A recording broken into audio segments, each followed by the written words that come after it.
మరో breaking news చూస్తున్నాం. కాంగ్రెస్ అగ్రనేత ప్రియాంక గాంధీ ఇవాళ రేపు తెలంగాణలో ఎన్నికల ప్రచారంలో పాల్గొంటారని పీసీసీ వర్గాలు తెలిపాయి. ఇవాళ మధ్యాహ్నం 12 గంటలకు పాలకుర్తి, 1 గంటల 30 నిమిషాలకు హుస్నాబాద్, సాయంత్రం 3 గంటలకి కొత్తగూడెం ప్రచార సభలో ప్రియాంక గాంధీ పాల్గొననున్నారు.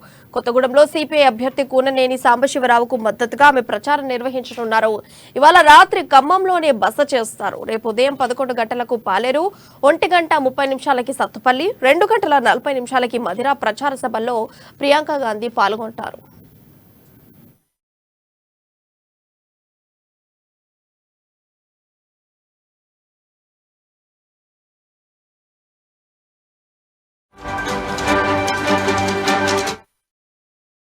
కాంగ్రెస్ అగ్రనేత ప్రియాంక గాంధీ ఇవాళ రేపు తెలంగాణలో ఎన్నికల ప్రచారంలో పాల్గొంటారని పీసీసీ వర్గాలు తెలిపాయి.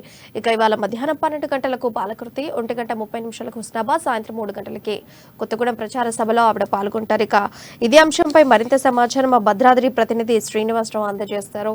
ఎస్ శ్రీనివాస్, చెప్పండి, ప్రచారం ఎలా సాగుతోంది? Thank you Priya. ఈరోజు మధ్యాహ్నం 2 గంటలకు కాంగ్రెస్ పార్టీ అగ్ర నాయకురాలు ప్రియని భద్రాద్రి కొత్తగూడెం జిల్లాలోని కొత్తగూడెం నియోజకవర్గంలో కాంగ్రెస్ పార్టీ బలపరుస్తున్నటువంటి అభ్యర్థి, సిపిఐ పార్టీకి చెందినటువంటి అభ్యర్థి కూననేని సాంబశివరావు గెలిపే లక్ష్యంగా ఇక్కడ 2 గంటలకు కొత్తగూడెం పట్టణంలోని రైల్వే స్టేషన్ వద్ద ఏర్పాటు చేసినటువంటి సభలో పాల్గొంటారు. ఈ సభకు భారీ సంఖ్యలో ప్రజలను సమీకరిస్తున్నారు.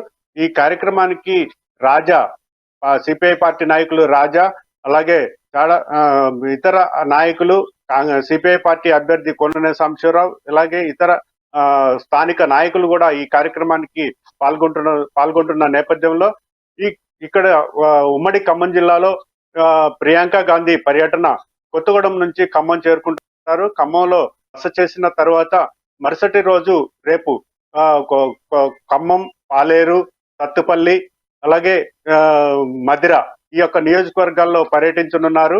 అక్కడి నుండి విజయవాడ చివరి పర్యటన మధిర నియోజకవర్గంలో బట్టి విక్రమార్క, కాంగ్రెస్ పార్టీ అభ్యర్థి బట్టి విక్రమార్క కార్యక్రమంలో పాల్గొన్న అనంతరం అక్కడి నుండి గన్నవరం విమానాశ్రయానికి చేరుకుంటారు రేపు ప్రియా. చూసుకుంటే ప్రియాంక గాంధీ యొక్క ప్రసంగాలు ఎలా ఉండబోతున్నాయి? ఆమె దేన్ని ఉద్దేశించి మాట్లాడబోతున్నారు?